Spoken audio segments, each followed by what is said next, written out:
4.5 గంటలు ఒక ఆడబిడ్డను 4.5 గంటలు మైకి ఇయ్యండి నేను ఒక్క నిమిషం మాట్లాడతా అంటే ఒక్క నిమిషం మాట్లాడనీయలే. సబితక్కను ఏడిపిచ్చి ఆఖరికి ఆమె కంట నీళ్లు తెప్పించిన దుర్మార్గుడు ఈ రేవంత్ రెడ్డి అనే మాట నేను మీకు విజ్ఞప్తి చేస్తా ఉన్నా. మీరు చూసిండ్రు అక్క కూడా 24 ఏళ్ల నుంచి ఒక్కసారి కాదు 2 సార్లు కాదు 6-7 సార్లు ఇప్పటికి గెలిచింది అక్క. ఒక్కసారి కూడా ఓడిపోలేదు రాజకీయాల్లో అడుగుపెట్టిన తర్వాత. అట్లాంటి అక్కను సీనియర్ నాయకురాలను పట్టుకొని నోటికొచ్చినట్టు మాట్లాడడే కాకుండా ఆ రోజు నిండు శాసనసభలో అవమానం చేసిండు. ఇవాళ నేను ఒకటే విజ్ఞప్తి చేస్తా ఉన్నా మీ అందరికీ. ఇదంతా ఎందుకు చేస్తున్నాడంటే ఒక్కటే కారణం, రుణమాఫీ మీద చెప్పే ముఖం లేదు, 6 గ్యారెంటీల గురించి మాట్లాడే దమ్ము లేదు, ప్రజలకిచ్చిన వాగ్దానాలు ఏమైనాయి రేవంత్ రెడ్డి అంటే చెప్పే సమాధానం చెప్పే సత్తా లేదు. 49,000 40,000 ఎట్లయింది, 40,000 31 ఎట్లయింది, 31 26 ఎట్లయింది, 26కి వెళ్ళి మొన్న 15 ఆగస్టు నాడు ఖమ్మం పోయిండు. అక్కడ పోయి ఏం చెప్తాడు, అయిపోయింది రుణమాఫీ 17,900 కోట్లు వేసినా ఒడిసిపోయింది మొత్తం 100% అయిపోయింది అన్నాడు.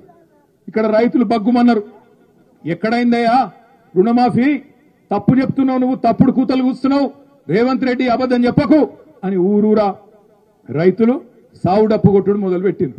బ్యాంకుల కాడ లొల్లి, ప్రభుత్వ కార్యాలయాల కాడ లొల్లి, గ్రామ పంచాయతీల కాడ లొల్లి, రైతు వేదికల కాడ లొల్లి, ఎక్కడికక్కడ రైతులు కదిలే వరకు భయం పట్టుకున్నది రేవంత్ రెడ్డికి.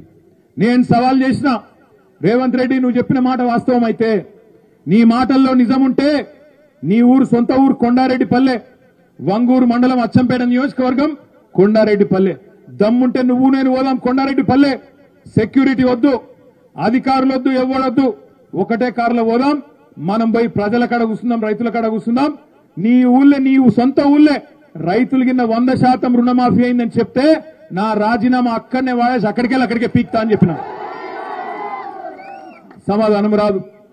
నేను ఇంకొక మాట కూడా అన్నా, సరే కొండారెడ్డిపల్లె పోయేందుకు నీకు ముఖం లేకపోతే కొడంగల్ పోదాంపా, కొడంగల్ పోదాం, కోసిగి పోదామా, దౌలతాబాద్ పోదామా, బొమ్మరాజ్పేట పోదామా, ఇంకేడికి పోదామా చెప్పు, గుండమల్లి పోదామా, యాడికి పోదామా చెప్పు, ఆ మండలం పోయి కూసుందాం.